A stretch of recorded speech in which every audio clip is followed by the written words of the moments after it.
Bonjour à tous, alors aujourd'hui on se retrouve avec une crème anti-rougeur qui sera évidemment pour diminuer les rougeurs, mais aussi, surtout j'ai envie de dire, qui sera apaisante parce que quand on a des rougeurs diffuses plus ou moins importantes, les moindres changements, c'est-à-dire le vent, le soleil, le froid, etc., tous les émotions, tout ça fait que les rougeurs s'accentuent.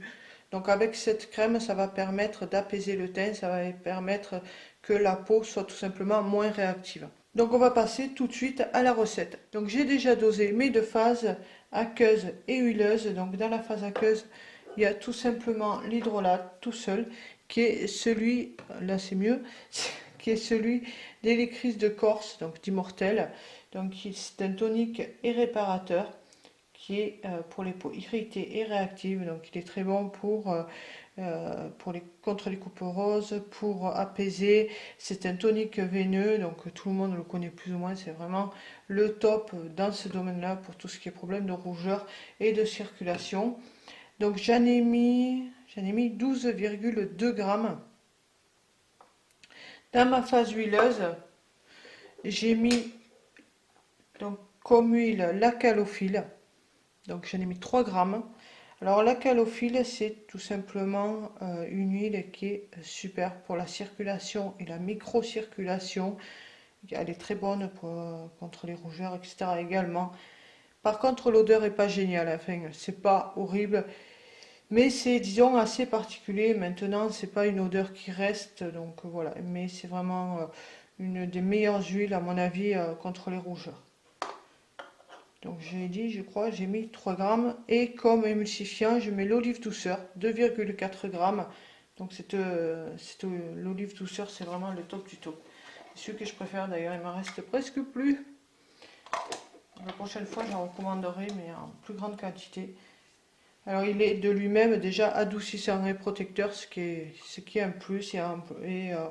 Il fait clairement, la texture des crèmes est vraiment géniale. On peut aller du lait à la crème presque beurre, c'est vraiment le top quoi. C'est un émulsifiant qu'on peut, enfin que moi personnellement, il me faudra en choisir qu'un, je pense que ce serait celui-là.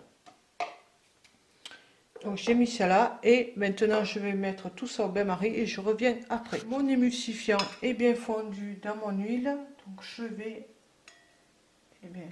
vider l'hydrolat dedans pour former tout simplement l'émulsion. Alors il y en a une petite quantité, au total il n'y en aura que 30 ml. Je vais mettre dans un fond d'eau froide. Alors voilà ce que ça donne. Donc c'est assez épais, mais je vais y rajouter des éléments liquides qui fait que finalement ce sera même presque trop liquide au final. J'ai peur, enfin on verra bien. Je vais ajouter de la vigne rouge, donc qui est très bonne pour la circulation. D'ailleurs c'est sa fonction entre guillemets principale. C'est également un anti-âge. C'est un tonique veineux, ce qui fait que ça active la circulation et la microcirculation. Donc j'en mets 54 gouttes. La couleur est un peu bizarre, hein, du coup, comme la calophylle est verte et la vigne rouge c'est rouge-marron, c'est pas très ragoûtant. Après ça, je vais mettre le petit hou. Donc c'est un extrait de plante qui est très bon pour la circulation également. Il donne bonne mine. Donc j'en mets également 54 gouttes.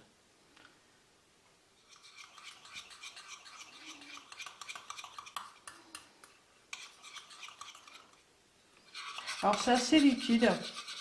Je pensais qu'elle serait plus épaisse, mais bon, c'est pas bien grave. Moi, ça me dérange pas trop. Maintenant, je sais que l'olive douceur, la dernière prépa que j'avais faite, au bout d'une ou deux heures, un truc comme ça, elle était déjà beaucoup plus épaisse. Enfin, voilà, il a fallu je vais dire une bonne heure pour que ça stabilise, que ça prenne la texture définitive en fait. Après je vais mettre l'huile essentielle d'Immortel, enfin d'Hélicris. Donc elle a à peu près les mêmes propriétés que l'hydrolat, en plus renforcé. Disons, c'est vrai que c'est une huile essentielle qui est très chère, mais c'est une huile essentielle qui est vraiment top Voilà, je crois que tout le monde est d'accord avec ça pour le coup. Donc j'en mets 4 gouttes. Là aussi l'odeur est pas terrible. C'est vrai que cette crème au final, l'odeur sera pas extraordinaire. Vous pouvez y mettre une fragrance si vous voulez. Moi j'en mets pas sur rarement sur le visage. Parce que je sais qu'en fait c'est des odeurs là, je l'ai eu faites plus ou moins avec ces produits-là, j'ai eu testé ces produits-là et je sais que c'est pas une odeur qui restera sur la peau, quoi, disons, me suivre toute la journée. Heureusement d'ailleurs. Après, je vais mettre la vitamine E, j'en mets une goutte. Voilà. Et enfin, le Cosgar, 6 gouttes. La crème est prête. Donc maintenant, je vais la mettre en pot. J'ai mis ce petit pot. Alors, comme j'utilise souvent ces petits pots blancs à double paroi, du coup, j'ai mis un peu de McKinsey. Question de... Voilà. Juste comme ça, parce que j'en avais envie.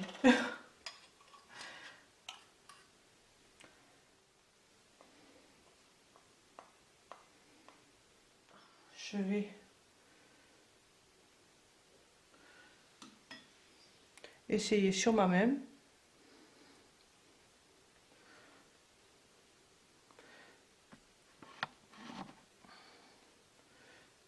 Je vais essayer sur ma main. Hop. Et c'est top. Ça pénètre très bien. Ça laisse un film protecteur mais non gras. Ça fera une très bonne base à maquillage, je pense en fait. Bien, cette recette est terminée. J'espère que ça vous a plu. Si c'est le cas, likez, partagez. Je vous donnerai des nouvelles donc dans mon bilan. Et si vous avez des questions ou autres, n'hésitez pas à me laisser un commentaire.